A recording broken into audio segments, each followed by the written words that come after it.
एक और बात मैं करूँगा, मैं भी काफ़ी ट्रैवल किया और मैं कई बार मेट्रोज़ में भी बड़ी चीज़ें करता हूँ, छोटे शहर में भी जाता हूँ और देखता हूँ कि जो इंडिया के छोटे शहरों से आते हैं, एक ना मेरे को लगता है हमारे इंडियन कल्चर में हमें हर चीज़ का कास्ट सिस्टम बनाना हमें बड़ा अच्छा लगता है। फाउंडर्स का भी कास्ट सिस्टम है, मुझे नहीं पता था।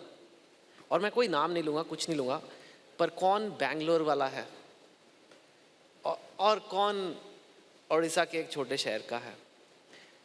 और वैसे भी सिर्फ फाउंडर ही नहीं, जब भी कोई छोटे शहर का लड़का या लड़की आके बड़े शहर में नौकरी करती है, उसको थोड़ा सा फील होता है कि मैं बॉम्बे से नहीं हूँ, मैं दिल्ली से नहीं हूँ। उनको आप क्या कहना चाहेंगे? Did you ever face this and how did, and you are obviously very positive person, I can see, तो what advice you have for others? देखिए, मैं इसे दो हिस्सों में बांटूंगा। सबसे पहला ये कि अगर आप देखें तो क्लियरली एंटरप्रेन्योरियल एक जो कम्युनिटी है, that community is exceptionally tight knit and very supporting of each other. अगर आप देखेंगे सबसे ज़्यादा जो एंजल इन्वेस्टमेंट करते हैं स्टार्टअप्स में, वो एंटरप्रेन्योर्स ही होते हैं। So it's like everybody is trying to support the other person and egg them on, saying कि चलो आप भी आ जाओ। तो ये तो अच्छी बात होगी। But that said, I think critics specially when you are growing your business होंगे ही, हर जगह हर कम्युनिटी में होते हैं, हमारे एंटरप्रेन्योरियल कम्युनिटी में भी है। जैसा आपने बताया कि मैं बहुत पॉजिटिव इंसान हूँ, मैं कहता हूँ कि जनरली बाय डिजाइन एंटरप्रेन्योर्स ही, उनके अंदर अलग optimism, they always see it with the prism of opportunity, right, rather than a challenge. So I also see it that way. तो मैं आपको बताता हूँ, मेरे लिए critics around my self, I have to views about it. The first view is saying that बहुत प्यार मिला है चेतन। मैं आपको बताता हूँ, इतना प्यार मिला है, मेरे को कभी लगा ही नहीं कि मेरे आसपास में there are not enough people cheering मी।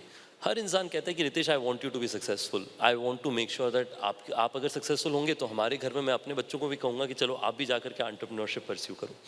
तो I feel that there is always been majority people who want you to succeed wholeheartedly from their heart. Like there is this whole room, like I saw this room was half empty when we started. Abhi it's full, right? Like I think it just tells you that people want us to be successful. I'm very thankful of that. मैं आपको बताता हूँ, जब हम listing की भी सोच रहे थे, right, the reason why we thought of listing in India is that, ठीक है क्रिटिक्स हैं, बट मैं आपको बताता हूँ, India by and large wants young entrepreneurs to succeed because they relate, right, जैसे कि ये तो हमारे जैसा है, सरकारी नौकरी नहीं खोज रहा, बट कह रहा है कि जी हमने अपना बिजनेस शुरू करना है तो अभी हम भी शुरू करेंगे। So I think that's the first thing. That said, the second perspective is whenever one receives a critic, there are two outcomes और two ways I have learn to deal with it. पहला ये है, that is I try to always reduce the noise from the signals, क्योंकि there is no like, हर चीज़ में कुछ सीखने का opportunity होता है। कभी हमारे बारे में आया कि आपके होटल ओनर्स नाराज़ हैं, शायद उस प्रोपोर्शन में नहीं थे, बट डेफिनेटली कुछ चीज़ें हमें बेहतर करनी थी, तो हमने सीखा उससे। मैंने हर महीना, मैं आपको बता रहा हूँ, 3 साल से every month I speak to 100% of our hotel owners together in a room, no mute nothing, सब आराम से हम लोग ओपनली बात करते हैं। Our NPS has grown by 2.5 times in this period of time. तो ठीक है, हर कंपनी में अपनी अच्छे समय आएंगे, गलतियां होंगी, बट क्रिटिक्स का जो सिग्नल्स है उसे सुन लो और उसे बेहतर कर लो, जो नॉइस है उसे इग्नोर करना सीखो। So that's how I have tried to deal with critic around myself, which is believing that most people around me, which is the truth, want myself and our company to succeed and people like us to succeed who are wanting to win fair and square. But at the same time, there will be critiques, take all the signals and improve, and the noise ignore.